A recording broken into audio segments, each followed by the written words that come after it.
தமிழ்நாட்டின் நிதி நிலைமை குறித்து எதிர்க்கட்சித் தலைவர் எடப்பாடி பழனிசாமி தவறான தகவல் பரப்பி வருவதாக நிதியமைச்சர் தங்கம் தென்னரசு பதிலடி கொடுத்துள்ளார். நிதிக்குழு பரிந்துரைக்கும் கடன் அளவுக்கு குறைவாகவே தமிழ்நாடு அரசு கடன் பெற்றிருப்பதாகவும் அவர் புள்ளி விவரங்களுடன் விளக்கமளித்துள்ளார். நான் இருக்கும்போது அதிமுக அரசாங்கம் கடன் ஆக்கிட்டு இருந்தது. 70 ஆண்டு காலம் ஆட்சி புரிந்தாங்க. பல திமுக ஆட்சி, அதிமுக ஆட்சி, அதிமுக ஆட்சி, திமுக ஆட்சின்னு மாறி மாறி ஆட்சிக்கு வந்தாங்க. 2021 மொத்தமா 5,18,000 கோடி தான் தமிழ்நாட்டினுடைய கடன். இவர்கள் ஆட்சிக்கு வந்து, திமுக ஆட்சிக்கு வந்து இந்த 4 ஆண்டுல 3,53,000 கோடி கடன் வாங்கியிருக்கிறீங்க. 3,53,000 கோடி கடன் வாங்கிட்டீங்க. அதோட 2020-21 அதிமுக ஆட்சியில் வருவாய் அதை விட 2024-25 திமுக வருவாய் 1,10,000 கோடி உங்களுக்கு வருவாய் அதிகமாக இருக்கு. வருவாய் அதிகம் 1,10,000 கோடி, கடன் 3,53,000 கோடி, மொத்தம் 4,64,000 கோடி. என்ன செஞ்ச? என்ன புதிய திட்டத்தை கொண்டாந்த?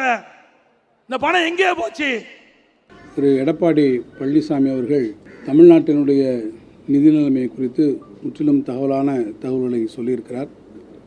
ஒரு பரபரப்பை உருவாக்க வேண்டும் என்பதற்காக ஏதோ தமிழ்நாட்டினுடைய நிதி நிலைமை திவாலாக போகிறது போன்ற அடிப்படையற்ற குற்றச்சாட்டுகளை ஒரு முன்னாள் முதலமைச்சராக இருந்தவர் வைத்திருப்பது வருந்தத்தக்கது மாத்திரமல்ல, என்னை பொறுத்தமட்டிலே வேடிக்கையாகவும் இருக்கிறது. காரணம், பொருளாதாரத்தை குறித்தும் நிதி மேலாண்மை குறித்தும் எந்த ஒரு அடிப்படை புரிதலும் இல்லாதவர்கள்தான் இப்படிப்பட்ட ஒரு அடிப்படையற்ற குற்றச்சாட்டுகளை கடன் அளவை பொறுத்த மட்டிலே அரசின் மீது வைக்க முடியும்.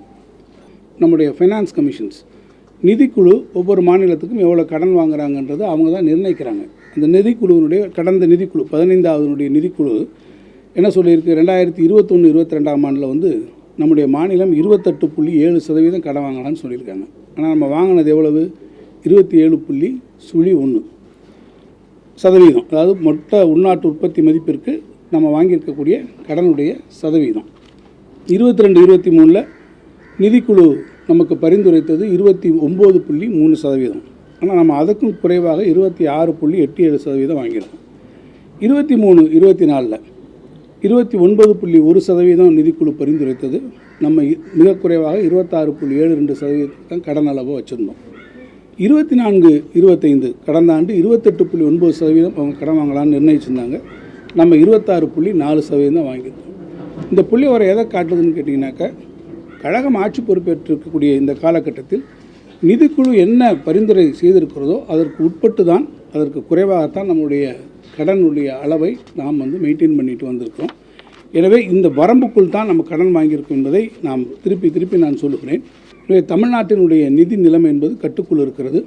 அவரே ஒரு இடத்துல எங்களை பாராட்டி சொல்லியிருக்கிறாரு, நீங்கள் 1,10,000 கோடி அதிகமாக இந்த முறை வரி வசூல் பண்ணியிருக்கீங்கன்னு சொல்கிறார். அப்படின்னா அது எது காமிக்குது? நாம் நிதி மேலாண்மையில் நுட்பமாக செயல்படக்கூடிய காரணத்தால் நம்முடைய நிதி ஆதாரங்களாக இருந்தாலும் சரி, நிதி மேலாண்மையாக இருந்தாலும் சரி, மிக சிறப்பாகவே அது இருக்கிறது என்பதை நான் சொல்வேன். உடனுக்குடன் செய்திகளை தெரிந்து கொள்ள சன் நியூஸ் பெல் ஐகானை கிளிக் பண்ணுங்க.